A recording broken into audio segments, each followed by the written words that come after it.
கிடையாது. என் தொண்டருக்கு உறுதியாக உண்மையாக சொந்த காசு உழைப்பு தான். எல்லாம் சொந்த காசு உழைப்பு. நான் எதுவுமே எதிர்பார்க்காதவங்க, நான் ஆட்சிக்கு வராதவங்க. கரூரில் நடைபெற்ற இந்த துயர சம்பவத்துக்கு அப்புறமா ஒவ்வொரு அரசியல் கட்சிகளுக்கும் புதிய விதிமுறைகளோட தங்களுடைய பிரச்சார கூட்டங்களை நடத்துறதுக்கான அனுமதிகளையும் விதிமுறைகளையும் தமிழக அரசு அறிவிச்சிருக்காங்க. நேற்று தேசிய முற்போக்கு திராவிட கழகம் சார்பாக எங்கள் அந்நியார் கிருஷ்ணகிரி மாவட்டத்துக்கு கேப்டன் ரதம் உள்ளம் தேடி இல்லம் நாடி பிரச்சாரம் மூலிமா பிரச்சாரம் செய்ய போகும்போது அவருக்கான அனுமதி மறுக்கப்பட்டு ஸ்டேஜ் போட்டு நீங்கள் போகிறோம் அப்படின்னு சொல்லிட்டு காவல்துறை சொல்லியிருக்காங்க. இது ஒரு புறம் இருக்க. இன்னைக்கு இந்த கரூரில் நடந்த சம்பவத்துக்கு அப்புறமா எங்களுடைய கேப்டனை வந்து ஒரு கம்பாரிசன் பண்ணாங்க. கேப்டனா வந்து இந்த சம்பவத்தில் கேப்டன் இருந்திருந்தா எப்படி டீல் பண்ணியிருப்பாரு அப்படிங்கிறது ஒரு கம்பாரிசனாக பண்ணுறாங்க. அது ரொம்ப நல்லா இருக்கு. இன்னும் சொல்லப்போனால் ஒவ்வொரு யூடியூப் சேனல்லையும் பார்க்குறேன்.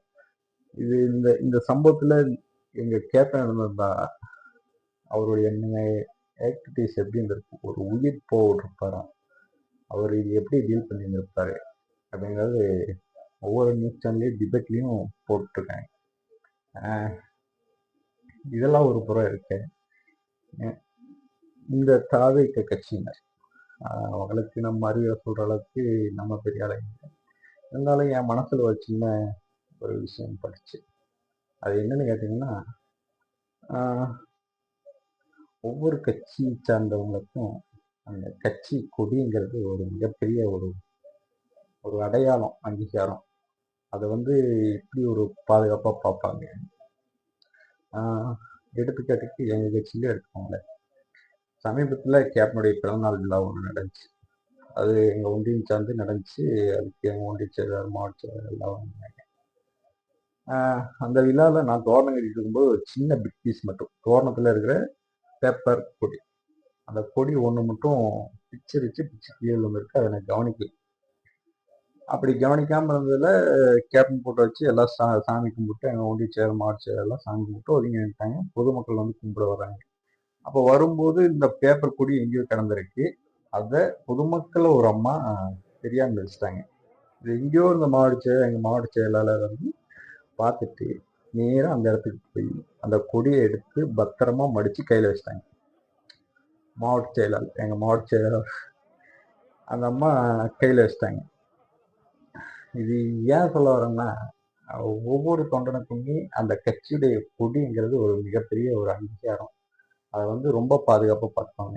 நான் இன்னி வரைக்கும் என் கொடி கம்பத்தில் கொடி பழுதாச்சுன்னா அதை இறக்கிட்டு எங்கேயாவது விஷய மாட்டேன். அது எவ்வளோ பழுதான கொடியாக இருந்தாலும் சரி, அதை புது கொடியை மாற்றிட்டு அந்த கொடியை மடித்து வீட்டுக்கு எடுத்து பண்ணுவேன். ஏன்னா அதை நம்ம எங்கேயோ போட்டு காலைல யாராவது மிதிச்சா கூடமே அது மற்றவங்க பார்த்தாங்கன்னா நம்ம மற்றவங்க பாரு கொடி எப்படி கிடக்கு, அதை பண்ணக்கூடாது. ஆனால் தாதைக்கால இது ரொம்ப முகசுலிக்க வைக்கிற விதமா இருக்கு. அது ஆரம்பத்துல தளபதி பண்ணாரு, ஏன் பண்ண தெரியல. ஸ்டேஜ்ல ஒவ்வொரு துண்டா வாங்கி தளத்துல போட்டுக்கிட்டாங்க. அது ஒரு இது மாதிரி ஆகி எல்லாருமே தங்களுடைய துண்டுகளை தூக்கி வீச ஆரம்பிச்சிட்டாங்க. துண்டு என்ன, கொடி தானே, நம்ம கட்சி கொடி தானே. அதை கழுத்து கீழே அத்தனை கொடியில துண்டுகளை வீசி அது காலில் மிதிப்பட்டு அது அந்த விபத்து நடந்த இடத்துல பார்க்கும்போது அவ்வளோ கொடி கசகசன்னு கிடக்கு. எத்தனை பேர் மிதிச்சிருப்பாங்க. அது முகம் செலுக்கிற விதமா அது நம்மளுக்கு வேணா கெத்தா இருக்கலாம். கட்சி சார்ந்து பார்க்கும்போது அது நமக்கான அடையாளமா இருக்கும். அதை கொஞ்சம் சரி பண்ணிக்கணும். இப்போ இந்த சமீப காலமா எங்களுடைய கேப்டன் புகழை வந்து மெயின் மீடியாஸ், தந்தி டிவி ஆகட்டும், நிறைய சேனல்ஸ் ஆகட்டும், டிபேட்ல இந்த இடத்தில் கேப்டன் இருந்தால் என்ன பண்ணியிருப்பார் அப்படிங்கிற மாதிரி ஒவ்வொரு சேனல்லையும் டிபேட் வைக்கிறாங்க. அது ரொம்ப பெருமையா இருக்கு. இவ்வளவு வருடங்களுக்கு அவர் இழப்புக்கு அப்புறமா இன்னைக்கு கேப்டன் புகழை மக்கள் மத்தியில கொண்டு போய் சேர்க்கிறாங்க. காலம் தாழ்ந்த ஒரு புகழ்னாலும் அது எங்களுக்கு ஒரு பெருமையா இருக்கு. எங்க தலைவர் இருந்தா நிச்சயமா இந்த இடத்துல அப்படி ஒன்றும் நின்று வேடிக்கை பார்த்துட்டோ இல்லை தன்னுடைய பேச்சை பேசிட்டு போற மாதிரி இருந்திருந்தார். அந்த பேச்சை அப்படியே ஸ்டாப் பண்ணி இருந்திருப்பாரு. அந்த இடத்துல அவர் இறங்கி வந்திருப்பார்.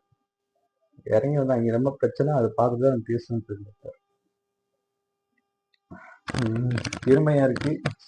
ரொம்ப நன்றி. உங்களுக்கு மேல கூட்டம் விஜயாத்துக்கு வந்துச்சு. அவர் ஒருபோதும் அந்த கூட்டத்தை தப்பா வழி நடத்தலை. ஒருபோதும் அந்த கூட்டத்துல நமக்காக சாகணுமே, நமக்காக பசியோட இருக்கணும், நமக்காக குழந்தைய வச்சுட்டு காவிக்கணும், இதை பார்த்து விஜயாந்துக்கு வந்த மாஸ் அப்படின்னு 4 பேர் பேசணும்னு அந்த ஆள் நினைச்சதே இல்லை. எந்த காரணத்தை கொண்டு என் பிள்ளைகளுக்கு, என் தொண்டர்களுக்கு, என் ரசிகர்களுக்கு, என்னை நம்பி வந்த பெண்களுக்கு, சின்ன சின்ன சிறுமிகளுக்கு எதுவும் ஆயிடக்கூடாது. அவர் தான் என் தலைவர். கத்துக்க. விஜயகாந்த் பெரிய இதுன்னு சொல்றீங்களே, விஜயகாந்தை பத்தி எங்க அண்ணன் விஜயகாந்த்னு, அந்த விஜயகாந்த் பேரை சொல்ல கூட உங்களுக்குலாம் தகுதி இருக்கா?